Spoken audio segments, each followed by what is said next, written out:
Picture waking up on Christmas morning. Frost patterns on the inside of your bedroom window, your breath visible indoors, the cold biting at your nose as you pull the blankets tighter. This was not just any winter. This was Christmas in America in the 1970s when the house was freezing, but hearts were somehow warmer. For those who lived it, Christmas back then was not about having everything. It was about making do, gathering close, and finding magic in the simple things. One big present, one family television, one moment when the whole nation stopped to watch the same thing at the same time. If you experienced Christmas in the 1970s, prepare yourself. These memories will hit you right where it hurts. Your bedroom was an icebox. Waking up on Christmas morning meant bracing yourself. Single-pane windows covered in frost patterns, delicate ferns and swirls crystallized on the inside of the glass. You would scrape them off with your fingernail just to see if it was snowing outside. Central heating existed, but thermostats were turned way down at night to save money. You slept under heavy quilts, maybe a handmade Afghan your grandma crocheted, sometimes with an extra blanket pulled from the closet. Your clothes for the day were already laid out, usually on the chair by your bed, because getting dressed required speed and determination. If you were lucky, your house had a fireplace or a wood-burning stove in the living room. Christmas morning meant leaping out of bed, grabbing your presents, and sprinting downstairs where Dad might, if you were lucky, already have a fire going. He had been up since dawn, crumpling newspaper, arranging kindling, coaxing flames from split logs. The smell of wood smoke, that thick warmth, meant Christmas had truly begun. You did not complain about the cold. Nobody did. It was simply how life was. Cold bedrooms, chilly hallways, and one warm room where the entire family huddled. And somehow, that made Christmas morning even more special. The dash downstairs, the shock of cold hardwood floors, the relief of reaching the fire. It built anticipation. It made you grateful. The tree went up the week before Christmas, never earlier. Decorations were chaotic and beautiful, utterly mismatched. Nothing was coordinated. Multicolored lights, the big C9 bulbs, took an hour to untangle, usually with half of them burned out. Dad would spend Christmas Eve testing each one, muttering under his breath, replacing bulbs until finally the whole string flickered to life. The ornaments were a hodgepodge, ancient glass balls that shattered if you looked at them wrong. Some were grandma's from the 1940s. Others were newer, macaroni angels you made in Sunday school, construction paper chains, those teardrop-shaped bulbs with the indent that reflected the lights. Nothing matched. Bright red next to silver, next to green, next to gold. The tree itself might be real, a Douglas fir from the lot on the corner, tied to the roof of the station wagon and dragged inside, shedding needles everywhere. Or it might be artificial, aluminum or green plastic, bought from Sears or Woolworths, slightly crooked, no matter how you adjusted the stand. Tinsel went everywhere. Draped strand by strand across the tree if Mom was patient, thrown in clumps if the kids helped. Garlands looped along the mantel, around door frames, across the ceiling.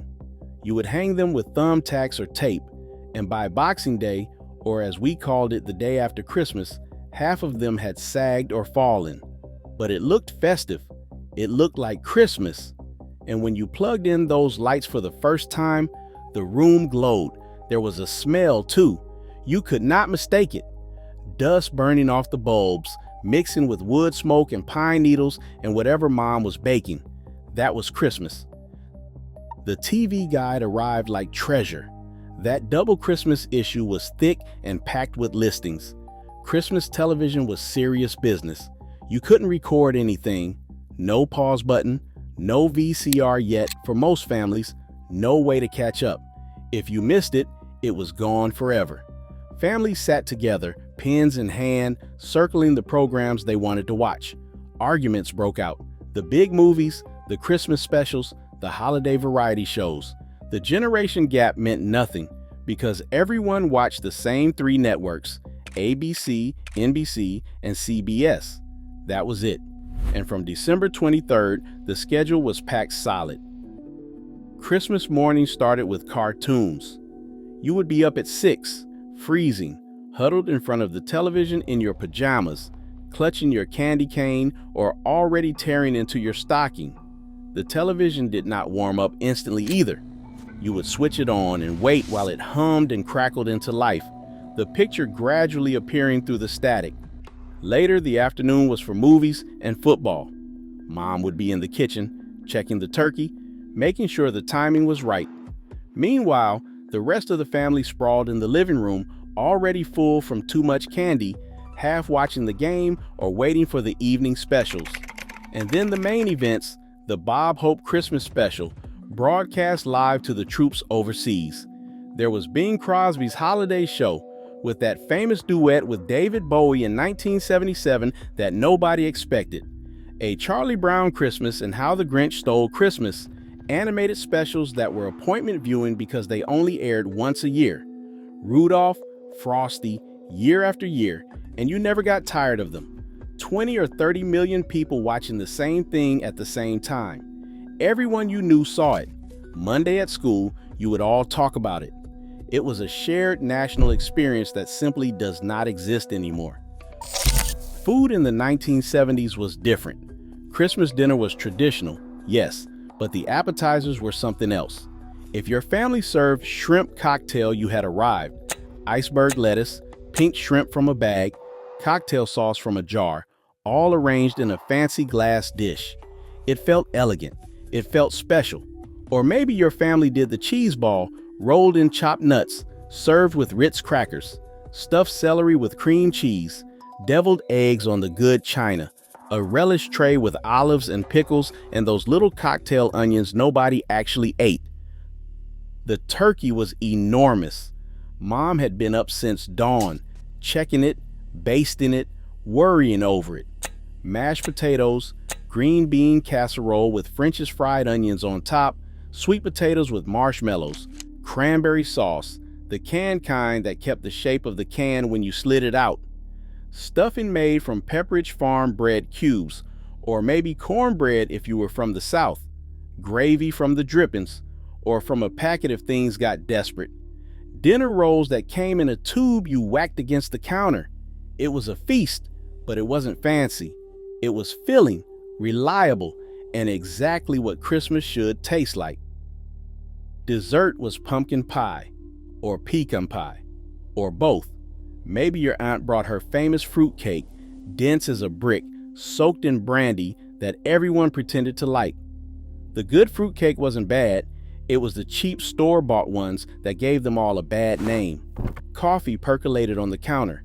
Adults lingered at the table while kids asked to be excused. The meal stretched for hours. After dinner, there was a mountain of wrapping paper. Nobody folded or saved it. You tore into presents, paper flying everywhere. The living room floor disappeared under a sea of Santas, snowmen, and holly patterns. Ribbons tangled around chair legs. Bows stuck to the dog. And then, bloated and tired, the family collapsed in front of the television. The afternoon movie, maybe a John Wayne Western or an old musical, White Christmas or It's a Wonderful Life. More candy passed around. The box of chocolates, Whitman's Sampler or Russell Stover, made the rounds until only the weird coconut ones remained. Christmas presents in the 1970s were different. You did not get piles of them. You got one big present, the thing you had begged for all year, and maybe a few smaller things. A stocking full of candy and trinkets. An orange in the toe, because that is what your parents got when they were kids. Socks from grandma, maybe a book or a game. That one big present mattered. Sometimes it was a Schwinn Stingray with a banana seat and high handlebars, metallic purple or lime green. If you got one of those, you were king of the neighborhood. Or a big wheel, low to the ground, all plastic, loud as thunder on the sidewalk. Girls might get an easy bake oven, baking tiny cakes with a light bulb, or Baby Alive, the doll that ate and needed diaper changes. Boys wanted Evel Knievel stunt cycles, Hot Wheels tracks, and electric football games where the players just vibrated in circles. Later in the decade, Atari arrived. The Atari 2600 changed everything. If your family got one of those, every kid on the block was at your house playing Pong or Combat. These were not throwaway toys. They were treasures. You looked after them because you knew you would not get another one for a year.